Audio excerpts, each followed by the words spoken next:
Good morning, everyone. Afternoon for us. Afternoon for you as well when it comes out, don't know. Board meeting time. Monday board meeting. Joan's growing his hair and a beard. Got pretty old. That's a tough weekend. Don't do drugs,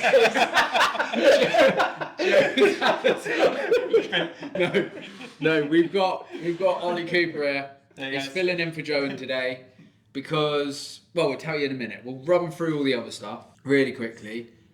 Ollie's a shaper and he's just joined the Colab team, so he's in for the meeting this week. So, where did you surf and what did you surf?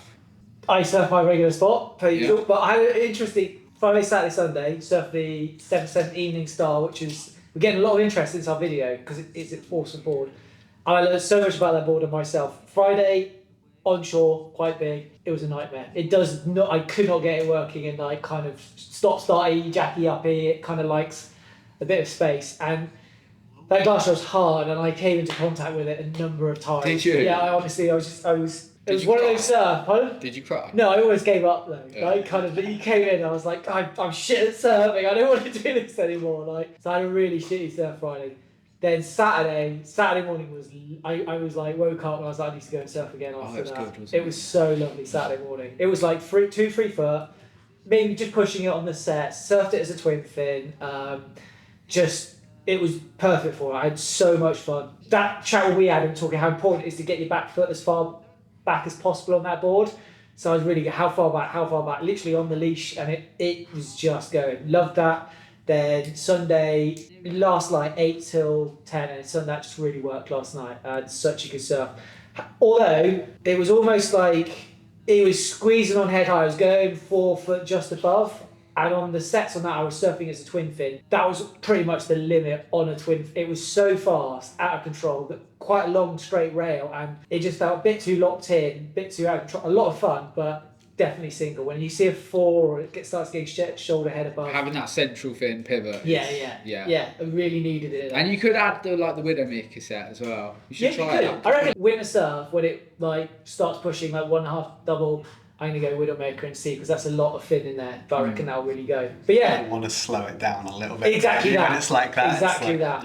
Yeah, because fast. the waves, what, 80% surfing in the UK is like, how do I get speed? Yeah. And that 20% is like, how do I scrub this off, basically. And when it's so long, I couldn't, even turning it was just, I was travelling so fast, it was arcing around, and the more I buried the rail, the straighter it wanted to be. It was, like I said, it was a lot of fun. You just kind of got on it, and it was fat, and then it was just walling up, so it was quite nice going into this sort of on the inside as it jacked up at like rate of knots, just kind of like backdooring it, it came over and just like see if I make this. But I got a thigh slap, and I've still got a dead leg there today. The wave just hit me on the inside of the leg, and it felt like my guts had been pulled out. Not my balls, just the thigh. But anyway, yeah, that was my turn. Depending on what way I dress. I was going to say, I don't want to hang my shaper self out to dry, but why not? You know how guns, they have the quads, because they don't really bottom turn. Yeah. Quads are pretty fast, and then they use like medium fins, so they don't need loads of lift in the tail, so they've got like smaller fins. Why not a 2+1 setup? I wonder if anyone's given it like a serious go on a gun, because it will slow you down if you ever need to turn at the bottom. You've got it, but maybe you'll be so slow. I don't know. Or maybe it would hang you up in the face. But why do they go quads? Because quads is like one of the fastest. So isn't the speed something that they I think it's the lack of fin they're going for rather than the quad, maybe. And it's set up as a quad because you've got more hold on the rail then. But I'm wondering, just like at that point with that much wave, I wonder if there's an obvious reason I'm missing as to why it wouldn't be worth a little shout on rollier, bigger waves with a 2+1 setup. Do you think it could be down to like the fin, like your foot placement, like on the gun? Obviously, longer board, you're naturally standing a little bit further forward, but you also, a lot of the time, you've got loads of wind coming up the face, so you're maybe a little bit further forward to try and get the nose down. Yeah. So maybe that kind of difference of like where you're standing. Like, almost anchoring too much. So you'd have to go even forward again with a 2+1. Yeah. You'd be like nose riding. Yeah. It probably is actually. I mean, I want to see that. Big I want to see it, That's a sport. In the back. I want to see nose around Nazareth. I've got a real good story here. It's nothing to do with anything, but there used to be a guy, R.I.P. Dave, around Newquay called Big Wave Dave. Big Wave Dave was a big dude himself, and he used to talk about surfing a lot. No one would often see him surfing. Yeah. And he used to talk about boards a lot and board design. And I saw him walking through town with like a 10-footer, like 24, 4 inches thick. Just like, he was like 6 foot plus, 16 stone guy, big guy. And he was like, oh, well, geez, Dave, I bet that nose rides well. And like, deadpan, like the best comedy ever. He just went, only in the barrel. I was like, come on, Dave. I want to live in that world. I want to be you when I grow up. Like, so good. So I've been on this epic run of always having the wrong board and just like no fins and like just I'm gonna completely blame children because I'm trying to get them all in the water and children in general. Anyone else's children. No, like my kids, because they're like, can we go to the beach? Can we go to the beach? Can we go surfing? And then I'm like, yes. And then I say, get in the car then. And they don't get in the car. Yeah. And then you shout at them, get in the effing car. And then they just get up. And then they go in the car. And then they sit. And then we all sit down. I'm like, right, have you got your flip-flops? Have you got your bodyboard? Have you got your wetsuit? Have you got your drink? Have you got your your surfboard? No. That was a long way around saying I'm not very good at organising. But I surf. What are you good at organising your kids? Is that all you have? Do you have a certain amount of organisation in your life? And they take up 99% of it. I've got it down with kids. They're just scared of me when I blow. So what I do is I just go, like, in 3 seconds, I just go to that. That's all I've got. I'm just, get in the fucking car! And they're like, all right, this geese is on one again. He's gone there. Yeah. So Friday, a 6:10 BP round. And it was just, Fistral was just like the funnest little inside hollow bank, and the kids were just pulling in, getting barreled, and it was brilliant fun. And I had such a good surf on my 610 because it was completely the wrong board. So it's like that novelty of like. Just for the record, my 610 BP round. Is it? Yeah, that's the one. That was one of my boards. We have this. I've ordered a number of boards and I never see them. He ordered a nice board, like kept me, and he hasn't let me have a go on his Porsche or his evening started. So. I'm holding on. Yeah, so I surfed that and I just had loads of fun and I was pulling it. I was kind of like, I couldn't really work out why I wouldn't have had that board on that day. It was nice because it was fluffing out the back and then like doubling up. Yeah. So I was in pretty early, and so that was fun. Then Saturday, oh my word, I've just forgot about surf actually. We surfed my favourite little left-hander, which I don't want to name, because it's a local heavy left-hander that people know about around Newquay, and it wasn't a left, it was a right. And because of my bad board situation, I had the 6.6 BP round but with no fins. I was like, oh my god, I haven't got fins. And I found in my van a medium. Is that why it's got what it's got in it? Yeah, just Jackson's medium MFs with a large H form middle. It was horrible, and I felt super couldn't get the vibe of it at all. I wasn't sure what was going on. I'm not a good enough surfer to dissect exactly why I wasn't in control, but I didn't have as much control as I normally felt like I'd have. But the waves were so fun. It was a right-hander out on a the inside of a right-hand bank, so just quite a square barrel. Lucas was getting shacked off his nut. I was pulling in and going over the falls, but it was a really, really fun surf. The board number 1 didn't go well, but I had a fun surf because the waves were fun. The wrong board number 2 at Fistral was really fun, and I was quite glad for that board. I reckon I could have even took the little trailer out. I had a trailer in it. Pure twin. And just had a pure twin, because I wasn't exactly bottom turning. Then Saturday morning was lush, and I decided to sacrifice my surf so I could let Axel play, because it was a bit too big for him out back, and I just thought I'll look after him at the beach and I'll watch Jackson surf with his mates. I was there with my friend Paris, Cass's dad, and he was filming, but he was like, I can't be asked to film this rubbish. And I was like, no, it's not, what are you on about? I'll film. And I filmed, and then Cass had an absolute blinder. Jackson didn't get any, but Cass had a well good surfer, and I ended up getting him some really good clips. So the waves were really turned on where we were. Again, secret spot, don't want to talk about it, right hand wedge. If you know, you know. That's a really good waves, but I didn't actually surf. Surfed that evening, which was fun at Fistral, and then last night I waited all day. I knew it was going to get good, so I just waited. I watched the Golf Open. I went to the driving range and I shot 4 under on 2 courses. Yeah, I got the driving record for the week of the driving range, and then I decided I can't remember 380 something, and then I 340 something. Sorry. And then I entered a golf competition because I was like, I'm sick. Which one? It's called the Headland Cup. It's like one of the big ones at Newquay. just happened to be there, and there was one space, and I thought, YOLO. So I'm gonna play on Saturday unless there's good waves. And last night was probably as good as Fistral gets. It was absolutely pumping, and I surfed again, semi-wrong board. This time I had my side piece with a 2+1 setup, and that went sick. That went so good because I was knackered for half of the surf because I was paddling so much, and it was getting me in really nicely, and I was still just being able to turn it even though it was a 6.5. I came home that night, and as you do as a shaper, designed myself a whole quiver. And what I'm thinking, and I've been thinking this for a while, is why aren't I trying to add like the deck lines and float of my BPs, which I love so much, and put it in the doofer? Because sick turn by Eli at the Euros. Sorry, I'm watching the Euros.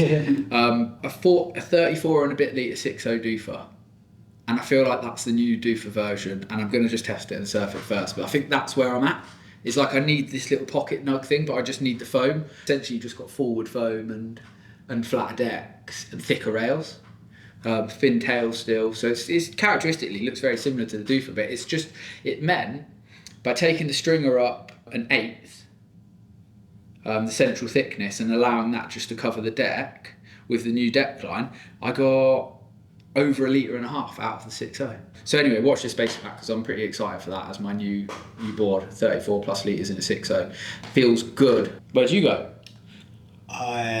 You very proudly came in this morning claiming you'd surfed 5 times over the week. Yeah. It was my birthday on Friday, so I took Friday off, and I had 5 surfs in 3 days, which yes, for me is nice. I feel like I'm a little bit back in the zone, which is cool. Yeah, I surfed my first surf on Friday. I surfed my Pog, which is like a 7.0 mid-length 2+1 kind of thing, and 2+1 as in a Widowmaker, or is that? Widowmaker style. And did that classic of like, it was probably the wrong board.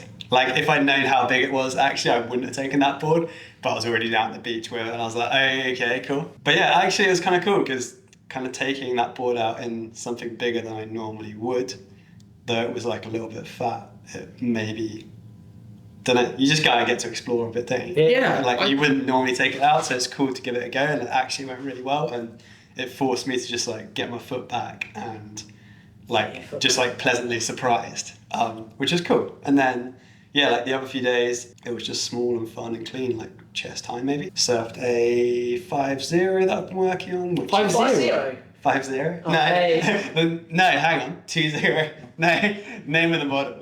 If I was surfing like, get out, it's not what we do around here.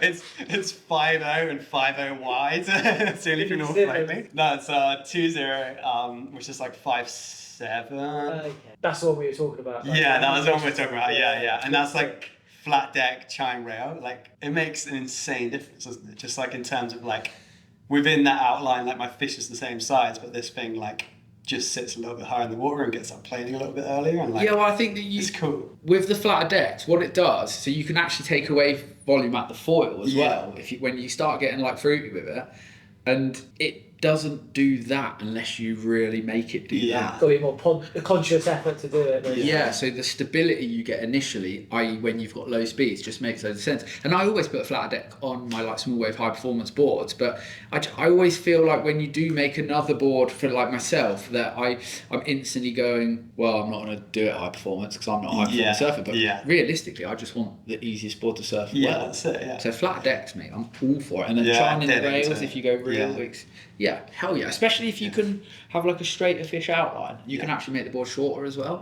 So it all links in and makes kind of scientific sense, and then you're kind of surprised that it works well. But they're sick, and I think you can pretty much surf them in anything. Yeah, because this thing's like narrower than my fish and thinner than my fish, but that that flat deck like seems like it probably sits in like pretty much the same volume and like paddles just as well. So I'm like, okay, cool, this is like more performance-y, but it's definitely like just as easy. Floats just as well, just as easy. Like. And when you say that, when you're selling a board, you just feel like the biggest cop out, don't you? Yeah. But design is everything. I remember Andy used to work at Seduction Surfboards. He used to be like, I'd be like, what's the volume? And he'd be like, I'm like, what? He's like, well, it's 30, but I've done the maths and it's a ride light volume of like 33. And I'm like, what do you mean? He said, well, If I look at a board that's 30 litres that everyone's used to, and I take my concave and my single deck and he goes, I've worked it out, I've done the maths, and it would ride like 33.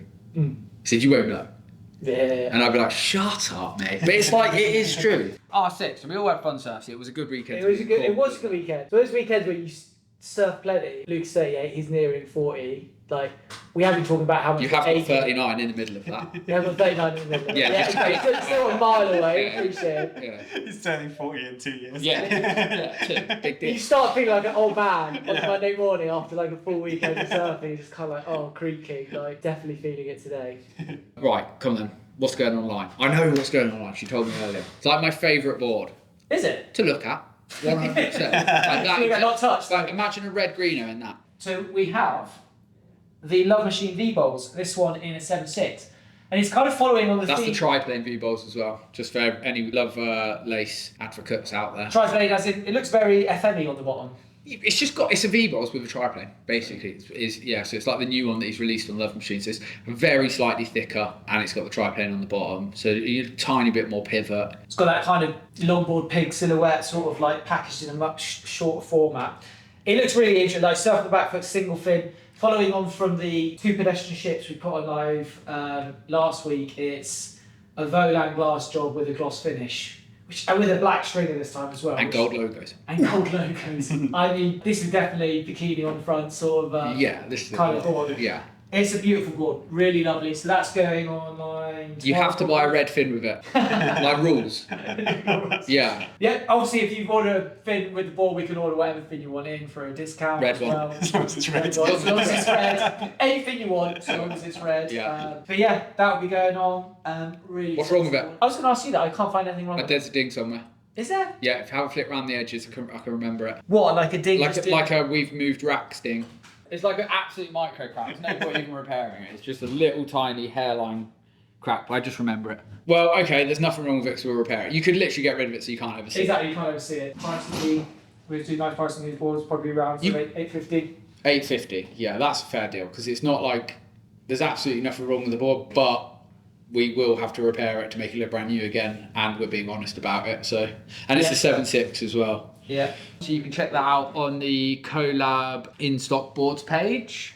Right, well, yeah, so we spoke to Ollie already, but Ollie has just joined Colab. Ollie's a really experienced, terrific board builder who focuses on sort of one-man band vibes, but you're open to machines and you're open to all of it. Yeah, I've like grown up working in factories, but also always building my own boards on the side and doing every stage of it. So it's nice to have like those two sides. Like for me, it's like the factory was always a day job, and then it was build my own. But yeah, kind of a cool place to come from. Yeah.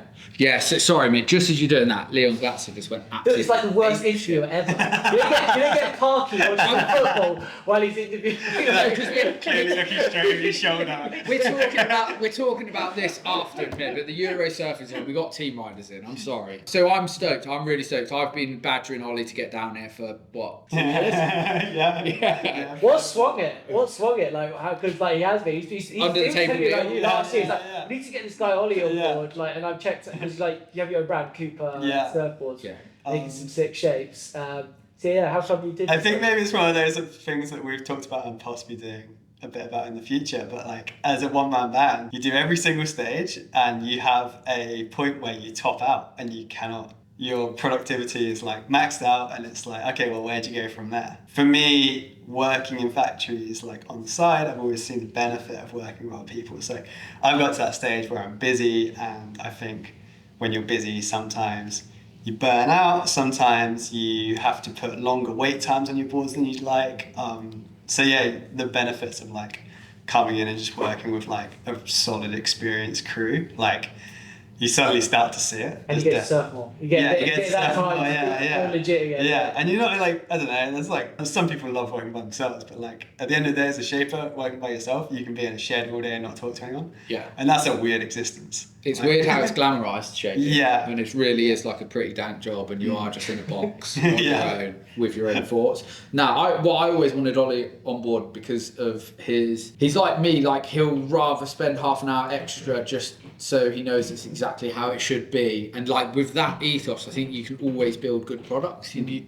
the more people we have together that have that way of thinking, you know, my mantra has always been right first, on time second, and like doesn't mean that on time isn't important. It's second place, but it's always going to be second. Let's get it right, otherwise it doesn't exist. It's either right or it doesn't exist. I think that's kind of, as dealing with like the customer side quite a lot. I think customers expect, you order this board, you plug it in the system, it pops out the other end basically. But on that journey, there's like 1,000 variables, like half of which you're not even in control of basically, that you're having to react to. Like the foam density could be different, like the material could have like a little, and so you're constantly having to adjust, which means that inevitably timing always gets stretched out. I mean, this is something I've always thought, like if we look at boards, like, you know, a good board might last 5, 10, like, you know, a classic lasts long, it might last 20, 30 years, like they're still around these days. So I mean, as much as you want to get a board on time every time, if it's like 2 days late or a week late, like in the grand scheme of those like 5 or 10 or 20 years, like you're not going to remember that like couple of days, are you? And if that means the board is like perfect, then like I think us as like artists and craftsmen, we can fully get behind it. We know like everything is perfect. I just prefer that feeling. Yeah. So having Ollie here will up our team's input on quality.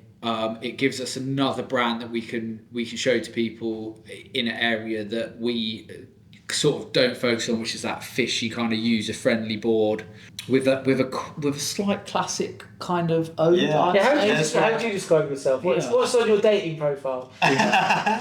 I've always struggled to define it because I'm very much, I guess I push what I like to surf. So the past few years that has been trying to take the fish from a place of like retro standpoint to like extremely user-friendly and responsive and stuff, but like there's elements of like classic. I love resin tints, polishes, cedar stringers. I like boards to last and just be like durable, and modern outlines, just like stuff that flows and goes really nice. But at the same time, like I train with Lost, so I'm big into like high performance shortboards as well. Yeah, so it's like this weird blend of a bit of everything. Like I always think of it as like retro shapes but modern performance. Like trying to meld these two things that maybe like sometimes fight each other, but like there's definitely a like good path to walk, just like straight down the middle of it. For probably the majority of surf. I feel like this is the thing. I think when you focus solely on high performance, it's individual. How do I get the most out of that surfer? But then you're selling the board as a high performance board. But if there was such thing, then every single shaper's boards would look the same. But if you go on the world tour, a sharp height is like night and day to like a DHD or a JAS. They're different because they focus on key areas and then they work with those people. Whereas when you do something that has, I wouldn't want to say retro inspiration necessarily, but a stable platform first, maybe. You're giving the board a certain amount of forgiveness and then trying to work around that forgiveness. Even the best surfer in the world can have loads of fun on that. You know, so it's. I almost think a high performance surfer should be like, here's my shortboards for my high performance surfing when I'm in comps and when I'm getting video clips and I really want to express myself to the absolute pinnacle of my abilities, and then here's my I just want to go surfing boards. It's a bit like we had with the Chili Jam, which was done as a kind of accessible shortboard, fun, fast, like and then I was surprised the other day when Joe was like, what would you compete on this? He's like, I'd compete on my Chili Jam. And you think of like, well, that's really like high performance shortboard. And he's like, but I prefer the speed on that. Prefer that you can kind of like. But in fairness, I think he's more talking about smaller, weaker waves. So you know, like if Inget was pumping, he's still going to be on a shortboard and surf better. But you can definitely. I mean, people have won events on different kind of boards. I mean, he didn't win any events, but I remember when that Stu Kennedy was sort of getting paid by Firewire. He was actually riding the Tomos. I mean, he was ripping on them. He was. I mean, the speed was phenomenal. I would say that he was probably a better competitive surfer on shortboards, but what he showed everyone was like, look how fast I can go. And it wasn't like he wasn't ripping. It wasn't a full nurse job. It was like it opened up a lot of people's interest into alternative crafts. Because it's like you say to a surfer, a customer will go, what's this board for? And we'll say, it's for this. And then that person walks away and goes, that's the only thing I can surf it in. But the reality is we've just found out this weekend that you can surf anything if your mind's open to the possibilities and the novelty of almost jumping on the wild horse and trying to tame it. I love it. I really like your boards, and I like the way you build them as well. So I'm absolutely stoked to have Ollie on. Well, we'll get some board reviews up soon, and we'll go from there. I'll quickly tell you what's coming this week. We've got video edit Joan's doing at the moment on the wave. We interview some surfers who regularly surf the wave pools, just to get an insight into 4 years, 5 years down the road. What's it like? Not just your initial experience, but your long-term experience with it, and how people can adjust to it, and what benefits there are, and what are the fallbacks, and what you think of the pricing and stuff like that. So we've got that coming out this week, hopefully. We've got how much a surfboard really costs, which is really interesting. I don't think that'll be out this week because we've got some more editing to do on that, but that's a really interesting video. We are going to get round to doing some repairs on Tom's 20 quid surfboards on Marketplace. That is coming, so don't worry. Failed miserably in filming heats for the KO surfing stuff, which I'm gutted about, but every day we planned it, something else happened, which it pissed down with rain, or one surfer couldn't make it, or blah blah blah. It was hard. So right off that week, this week we are going to film some heat, so you're going to see those. That's a pretty full week. Yeah, that's your lot. That's your lot. We're going to try and build some surfboards in the middle of it all, somehow, some way, right. and do some surfing. No, do you know what I want to talk about? Got to say it. I'm watching the Euros. Oh, yeah, I thought that was Euro Surfing Federation, which is all the best surfers in Europe. They go to their country's team. The teams go together, do battle, and it's an individual comp with a team aspect on points during the end, based on how your individual competitors placed. So I'm watching that. We've got some people doing well. We've just had a team rider get knocked out, unfortunately. Eli Perrins-Davies just come unstopped, really tight heat.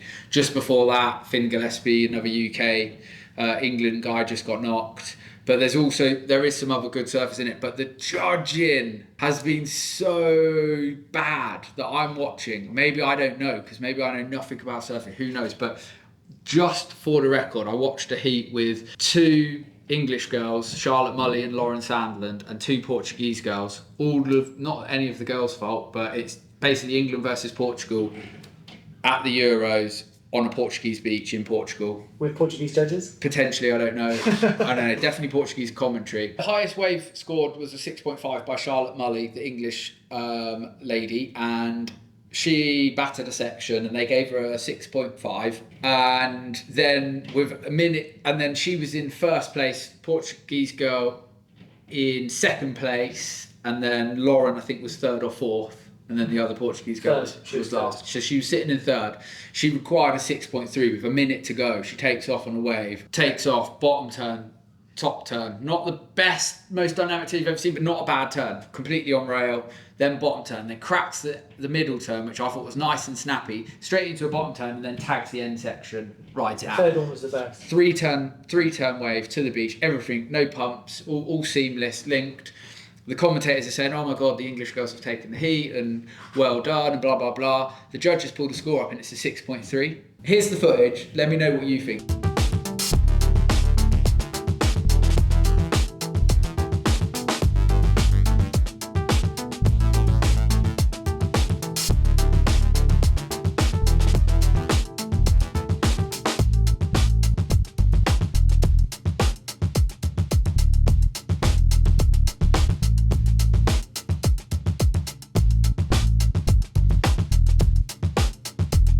Did she just get absolutely ripped off there? Because it's not the only thing I've seen. I saw Pat Landon-Dark land a turn, and they didn't give him the score because they said they deemed it incomplete. Yeah. I saw Stan Norman got a wave, and one judge gave it a 3.4, another judge gave it a 6.5.